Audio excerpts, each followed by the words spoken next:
Today we're going to put together a mask. You ready? Let's do it.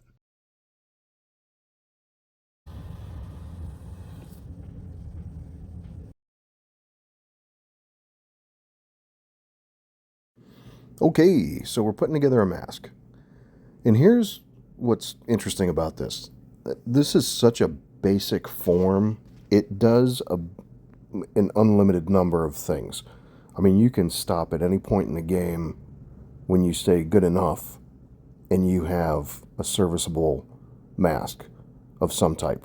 You get to decide, and I'll show you some of those critical points here as we go through the video. I wish I could give credit to the person who had this design out there for sale and direct you to him, but I can't find the dang thing again, and I can't get the cat's name. But essentially, it was a Friday the 13th type of hockey mask with holes in it and the whole 9 yards, and it was a great pattern, but more importantly, it had the shape that I needed. It's like, I don't know, $11 on his website, and I'll tell you what, if I had to do over again, I would pay the $11 rather than going through the fight that I went through to try and get this thing sized appropriately. Because I can't do the math on these curves, and working in a three-dimensional space is really hard for my tiny pea brain.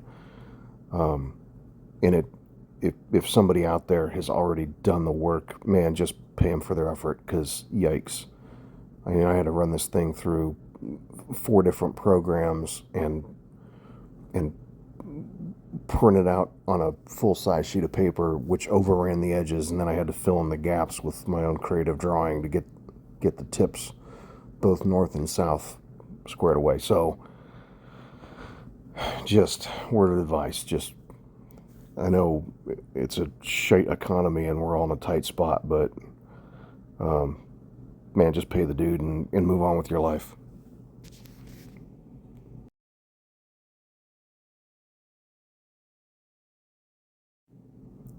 All right, and speaking of just pay the dude and move on with your life, why did I not just go buy a $20 costume from Walmart or a $25 costume from Spirit Halloween? Well, okay, here's the backstory of why this whole thing is happening. I was invited to a Halloween party that a friend of mine has been hosting forever. And he's invited me for like the last 10 years, but I could just never go. This is the first year I'm going to be able to make it. And it's kind of a big deal. The people who go here, build their own stuff from scratch and try, and they do like a little costume contest and, make a fun night of it. And I had, he gave me 2 months warning. So what does that tell you about what the expectation is for the level of quality that you're bringing to this thing? So I thought, well, hell, I better just do it. And I looked at some crazy options. The thing is, every year is a different theme, and they keep it kind of light. Sometimes they make it crazy. This year, it's cartoons, and I went back through my history. I was like, okay, what do I like that is also doable? I mean, sure, would I like to show up as, Kim Possible? Yeah, probably, but I don't have the build for that, so that's right out. I'm not shaving because it's taken me a long time to grow this thing out, and I don't want to go back through the hassle and the itchiness, so I'm going to leave my beard in place. So it either has to be a character that incorporates a beard, like a Captain Caveman, or, what's his name? Yukon Cornelius, the adventurer who already has a beard, and that's fine. But I'm not dyeing it, so I don't want to go red. So I figured, well, the best way to do that is just to cover my whole face up and save the world the problem of having to see that. So Spawn came immediately to mind. I absolutely love Todd McFarlane's stuff, and the cartoon series was pretty amazing. I'm going to screw this up. David Keith? Keith David. I don't know. The actor who did the voice for Spawn was, I really admire his work. And one more piece of fuel to the fire. So we're doing Spawn. Gonna have a mask. And this, as I said, this base mask looked like a real good jumping off point for that. It's going to go through some modifications, but it's a real good starting point. when I'm dying, sorry guys, I got a head cold I can't shake.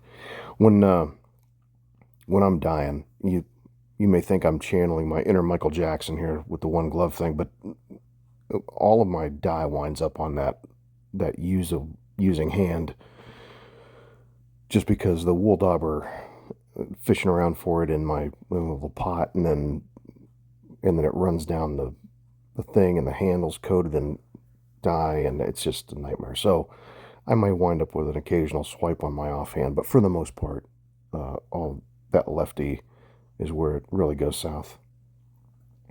I let this dry a little bit, and then I buffed it out, and then we'll get to fitting it all together.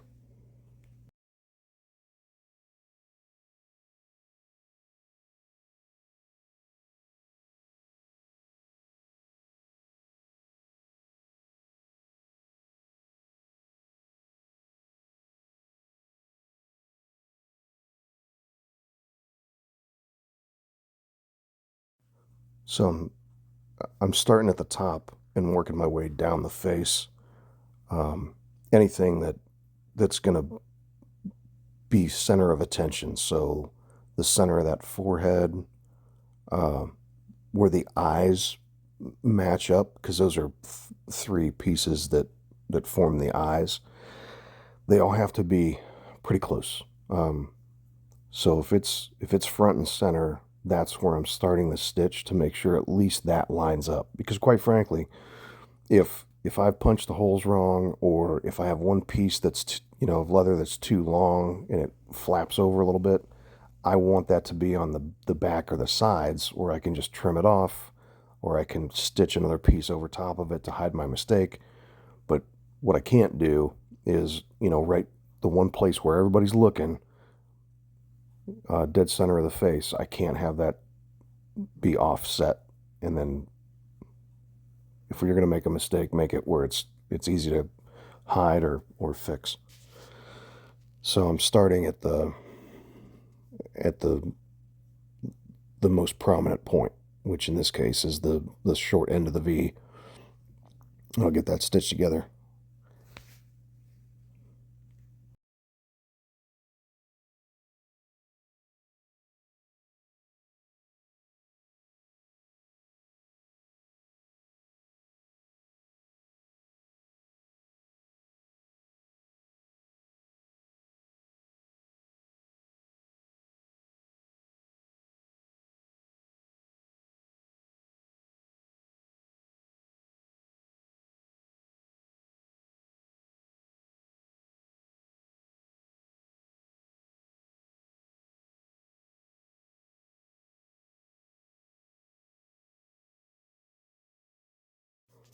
Y'all can try and put this in a pony, or you can freehand it or whatever. I found I had some binder clips that I put on the end just to keep them together, on the opposite side that I was working on. And as I worked toward it, then I pulled it off when it kind of took its own curved shape. And then I was able to finish it off without the binder. But just having all that loose material flopping around, you're constantly getting caught on the nose piece, you're constantly getting caught on the cheek pieces, and it really wreaks havoc. I don't, in this particular case, I was having to punch through the front of the holes with a needle so I could access them from the backside. I don't know if it's because I'm not punching deep enough and creating a wide enough hole. I don't know if it's the leather's kind of flimsy, and maybe the holes are closing back up. They don't have enough stiffness to hold themselves open by the time I get to them. after I've handled it so many times and squished them closed. But I really had a hard time stitching this. So it was like every hole had to get a needle rammed in it twice just to open it up enough to get it through the backside.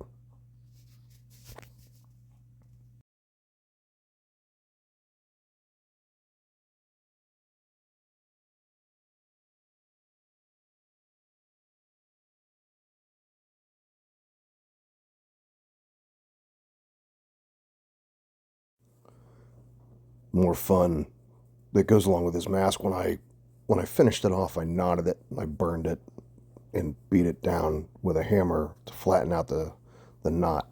However, it's still going to rub. I don't have plans to line this thing with anything right now. I may wear it for 10 minutes and regret that decision, because not only are each of these knots poking me in the forehead, in the nose, in the cheeks, I've also, where the eyeballs are, I hot glued some cheesecloth in there to diffuse the green LED lights that I'm going to inset in it, and I feel like that, the LED soldering is going to be poking me. The hot glue lumps that I left in there are going to be wreaking havoc with my face. So I don't know. We'll see. I may put something smooth and silky in there before it's all said and done. But for right now, I'm just going to suffer for my art.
All right. I'm getting the underside done.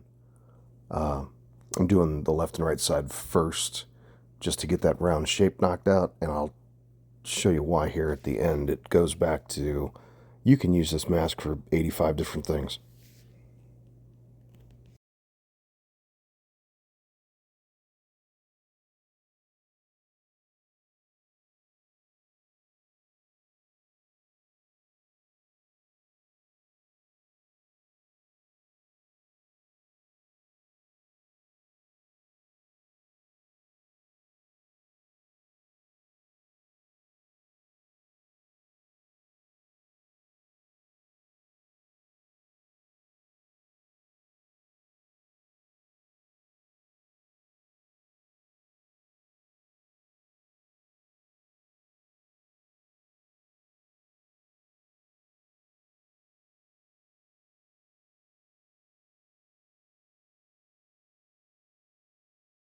So here we are with the sides stitched up. I have not stitched the nose piece in yet, and I tried it on for fitment just to see if it was going to cover my whole face or if it was too small.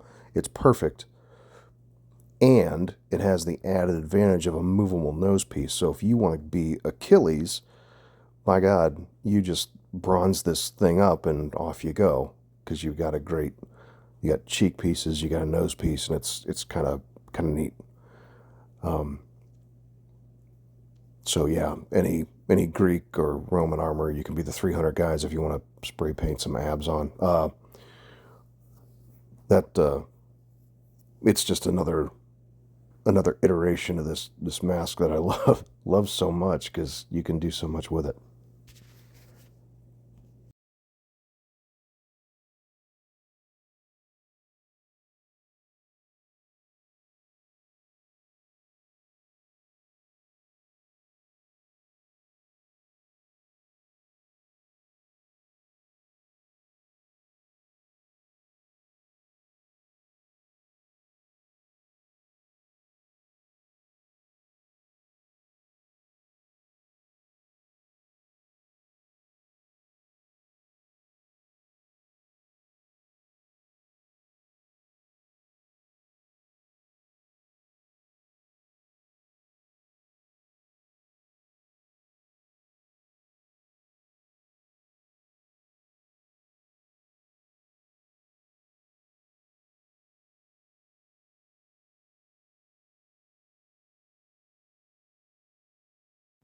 All right, you finished the little bugger up, got the chin stitched, and now you have a GIMP mask. Congratulations. You can stop there,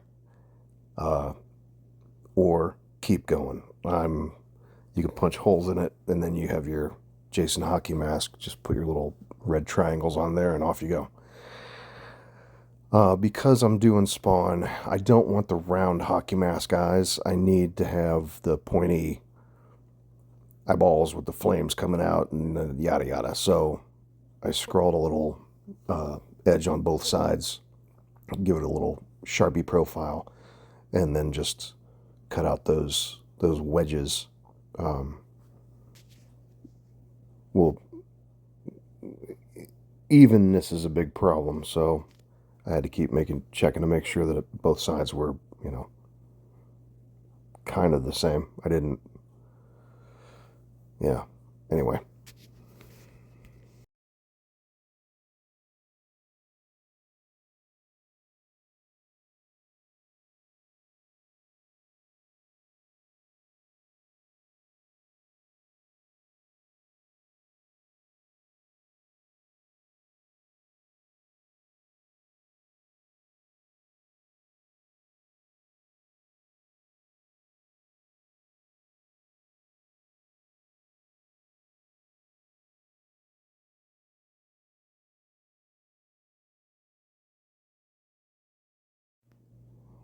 Yeah, let's cut those eyes out and get them nice and sharp. That's perfect. However, I've told you in the past, I'm not an artist. Please don't judge me. This is the best I can do. Paint is not my medium. But anyway, there we go. Let's see what it looks like with some LEDs installed, because I had to learn a new skill. And I wired them up, inserted them into the cheesecloth, and we got lights. Awesome sauce. I think we're almost there. Hey, thanks for staying with me. I appreciate each and every one of you.